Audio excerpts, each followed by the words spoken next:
Hi everybody, welcome back to Birdie in the Books, aka Alicia. I will answer to both. Birdie's a family nickname, but I will answer to both. Today's video, I will be talking about my top books of 2025. I'm not going to have these numbered until the last two, because those are definite. I'm going to have it more genre specific, and I will also talk about the plans that I have going forward with the channel for 2026. Book number one. This author is new to me. It is Messengers of Magic by Jessica Dodge. This is fantastic. It was a standalone, dual timeline, historical fiction in a bookshop with a sentient typewriter. But this is my first work by Jessica Dodge, and I absolutely loved it. I read this 700+ page book in 3 days. Highly recommend. Everything that I recommend will also be linked down below. This is Sunrise on the Reaping by Suzanne Collins. This is representing, I read all of the Hunger Games and the prequels this year, but this one has been my favorite out of, it's 5 now, right? Yeah, 5. This is Haymitch's backstory, and I don't feel like I need to talk about it that much because everybody and their mother has been talking about it. But this has been my favorite because Haymitch is my favorite. This is amazing. But I did read all of them. Actually, the first prequel, Ballad of Songbirds and Snakes, made my worst books of the year last year.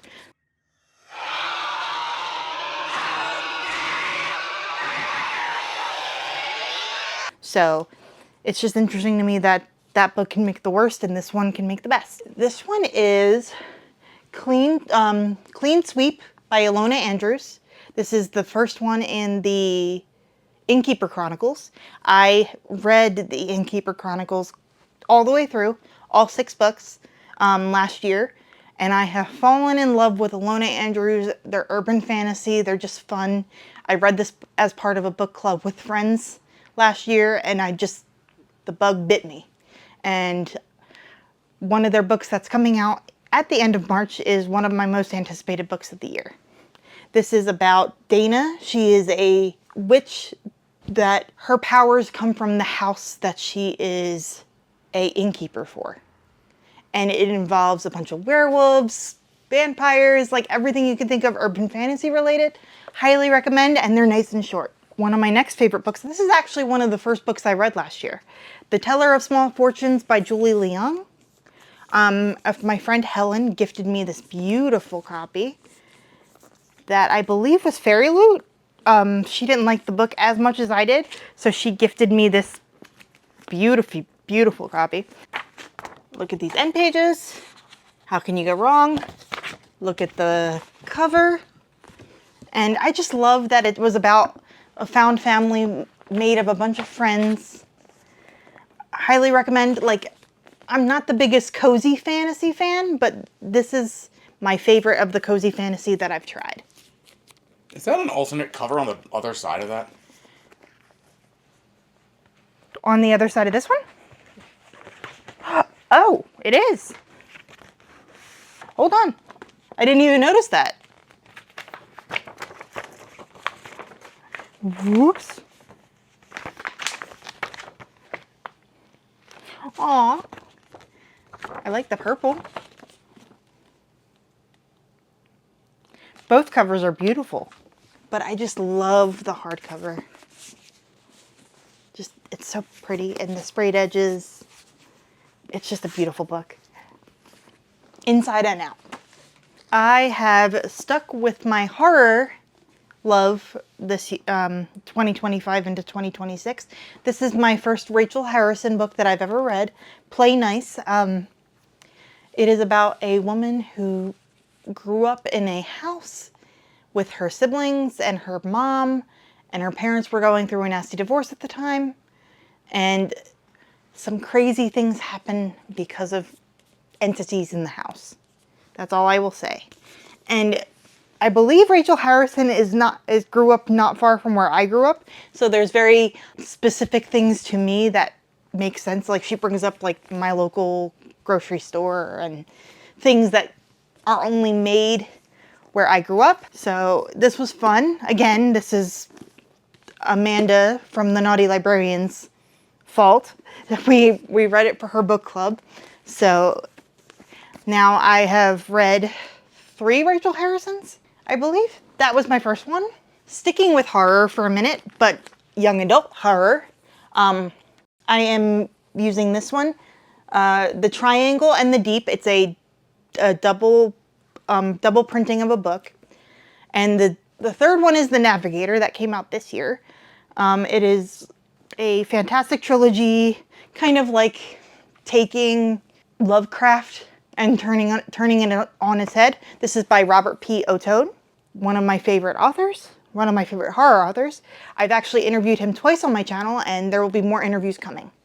So get into Robert's work. It's fantastic.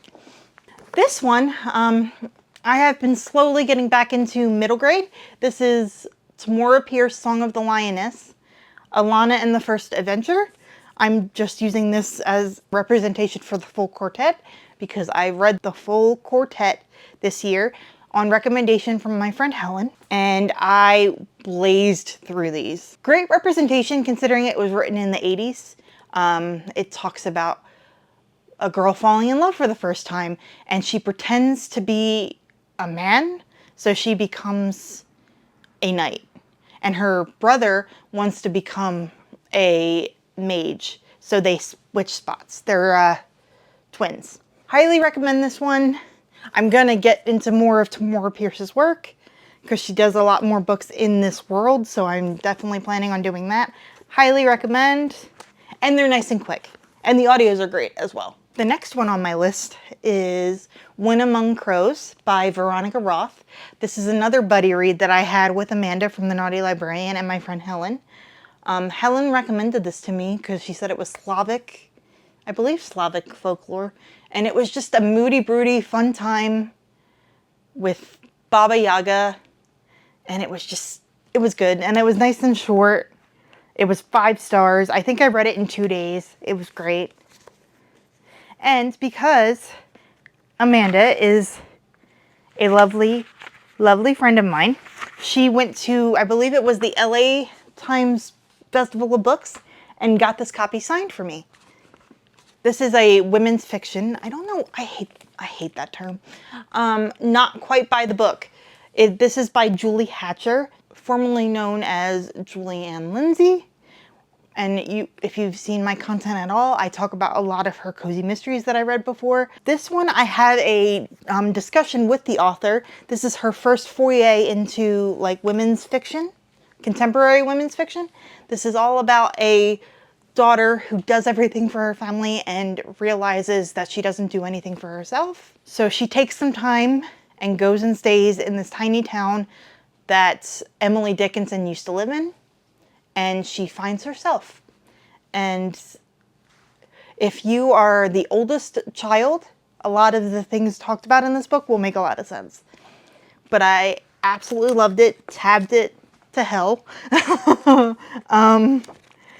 But if you want to know the full spoilers, I don't want to go into spoilers here. I will link below a discussion about Not Quite by the Book with the author and my friend Jen. This is one of the few nonfictions that I read last year. Jane Austen's Bookshelf by Rebecca Romney. And this one was really interesting because it talks about the women that inspired, or books written by women that were on Jane Austen's bookshelf. So it talks about little sections of Frances Burney, Anne Radcliffe, Hannah More, Charlotte Smith, like a bunch of names that a lot of people don't know as well as Jane Austen. But there's also sections of this because Rebecca Romney is a rare book dealer. So she talks about the hunt for certain books when they're out of print or trying to find the original copies. It's really interesting. I haven't read a nonfiction like it. I highly recommend if you're a Jane Austen fan like myself. And this is my number 3. This is by P.L. Stewart, A Pack of Wolves. This is book Book 5, I'm sorry.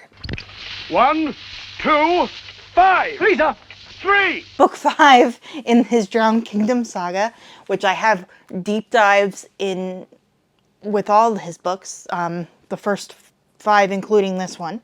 And then I have 6 and 7 because there's 2 more books before the series is over. 6, 7. No, you're cutting that out.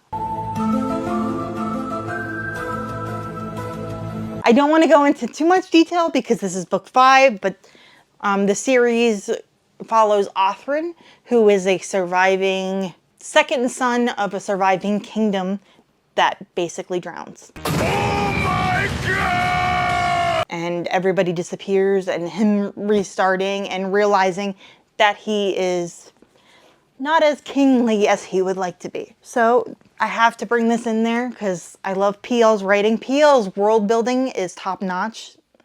No offense, but no one can beat it. I haven't been reading a lot of fantasy, but whenever PL puts out something, I'm gonna eat it up. I just love his writing. So I had to mention that, of course. And then I have deep dive discussions. If anybody's curious, I will link the first one because the first 45 minutes is as spoiler free as we can get. Because this is book 5, I'm not gonna link that unless you wanna get spoiled. Spoilers. My top 2 for the year, number 2, and this is hard because these are 2 of my favorite books of the year. This is S.A. Cosby's King of Ashes.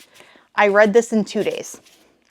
It was so good. I buddy read it with my friend Bree from the Lockbooktician and Monet from Life is Monet. And we did a whole discussion through her Patreon on this. And I believe there's excerpts of that discussion on a video, and I will find that and link that down below as well. But this was an automatic 5 stars. I love everything S.A. Cosby writes. I think, honestly, this is his best work, even though I love everything he's written. This is just so good. This follows 3 siblings and one sibling trying to fix things for the other siblings that it just turns into a mess. I won't say much. And King of Ashes, it's because the family runs a crematorium. So, hence the name. But it's a fantastic crime thriller. One of his best. Highly recommend it. This is a great place to start with S.A. Cosby. If you've never read anything by S.A. Cosby, highly recommend starting here because I believe this is his best work. My favorite book of the year, shocking no one if you know me well. The Buffalo Hunter by Stephen Graham Jones. It's just, this is so good. This follows Good Stab and someone interviewing Good Stab, who is a indigenous hunter of the buffalo hunters. I don't want to give too much away because it's a journey, but again, this is probably one of my favorites. It's still unclear of where it goes in the ranking. I actually want to read all of Stephen Graham Jones's work and possibly do a ranking at some point.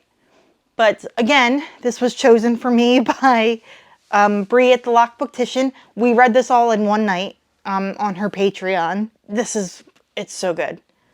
It's just so good. And I have to show this because it's my favorite. Where is it? There it is. I got his signature. I'm so excited. Hopefully one day I'll get to meet him. But here's hoping. That is my best books of 2025. I hope you enjoyed. If you made it to the end of the video, let me know what your favorite book of the year was. Or your top 5. Feel free to go wild in the comments. Have a good day. Bye!